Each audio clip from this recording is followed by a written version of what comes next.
Welcome to Dragon Dogma 2.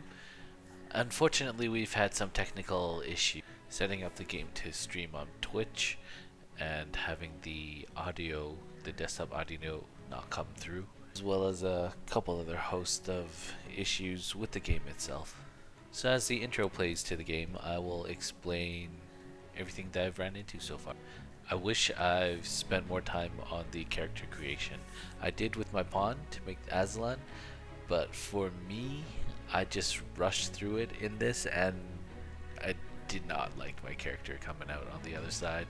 Luckily, later on, if I find a barber, I can change him, but since I cannot start a new character, I am stuck with this character for this playthrough at least until they change it.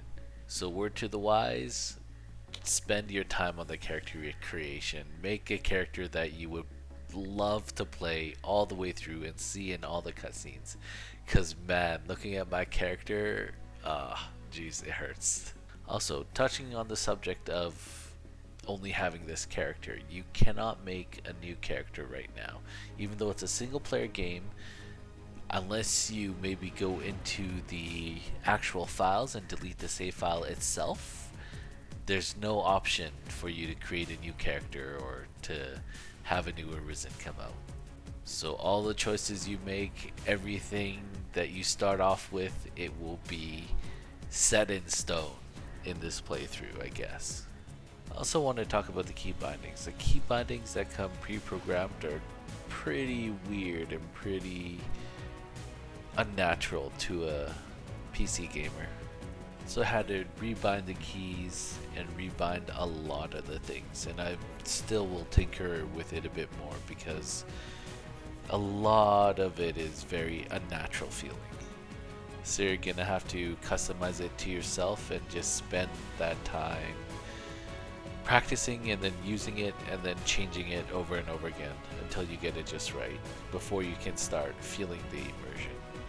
Also, the mandatory system of having to press 2 buttons to cast a skill seems like they optimized it for a controller and just kept it for the PC port, and they just lazily said, good enough.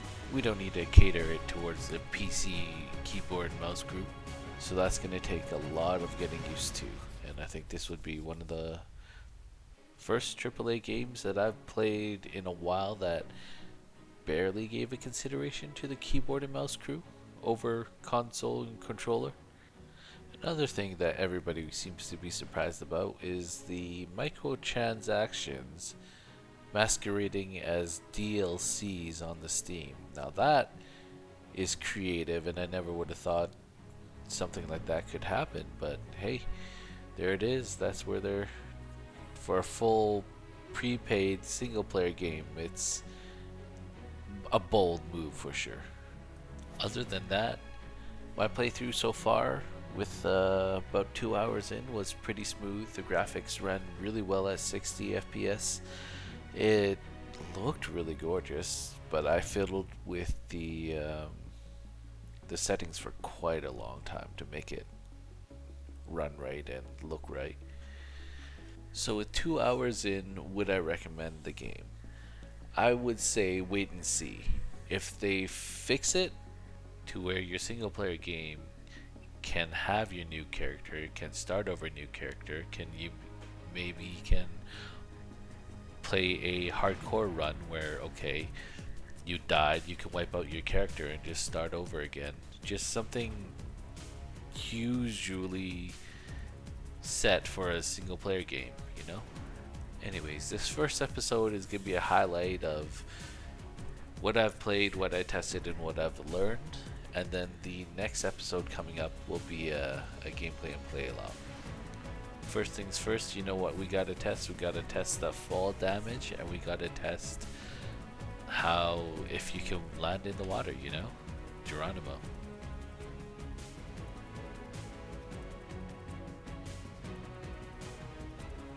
And what we've learned is water has tentacles, so automatic tentacles apparently, so be careful of water, but at least it spits you up back up top.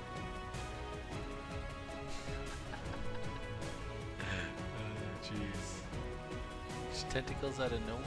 Okay. I learned that walling off a story NPC doesn't matter. He will just randomly escape it anyway, so there's no use trying to fiddle around with the story dynamics. I learned that weak point shooting is a thing and that it does a lot more damage than expected, so the aim shots to the head rather than the just spam shots into the body did a whole lot more damage.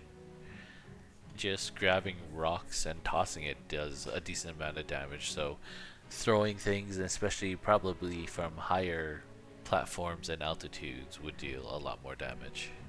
And as an archer with no dodge roll or no get out of crap free sort of iframe thing, you gotta really watch your distance, you gotta really watch your aim, and you gotta be a lot more wary of your surroundings and know when things are coming at you. Look at that face peg damage. Oh, that's just gorgeous.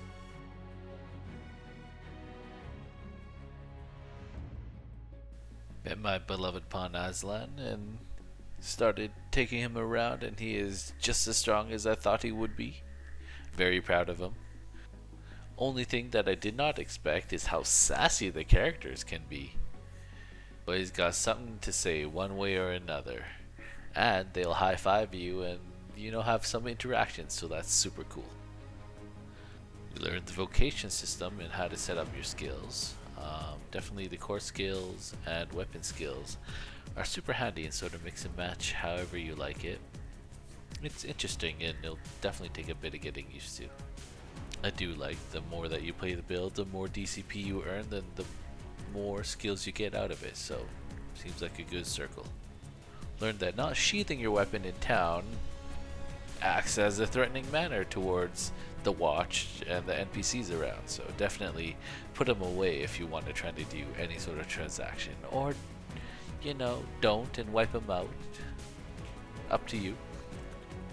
Learned that the bow can deal damage to rocks and to impediments in the way, so it definitely is handy if you want to clear the path and rescue your pawn that has got run over and died on the other side. Learned that randomly walking into NPCs around the world are actually pawns that other people have created that you can hire. Pretty interesting, and I love that sort of immersion part of the game. Also explore everywhere. They have plants to pick up galore that you'll get sassed at for. They have things that are hidden, enemies to encounter that you wouldn't necessarily think that they were there, and chests all over the place, so it's a great way to explore and find and have fun. Also to get lucky surviving falling off a cliff, Also, the lighter the character is, the faster you'll climb the ladder. Aslan's a little heavier, he climbs slower, and I'm definitely lighter and climb a lot faster. That's all for my first impression and first look at the game. I'm Lex Fios, and it's been a pleasure guiding you through a new mystical realm of Dragon Dogma 2. In the comment section below, let me know if you've picked it up and what your thoughts are on the gameplay so far. Like, subscribe, and ring the bell for more Dragon's Dogma 2 content to come.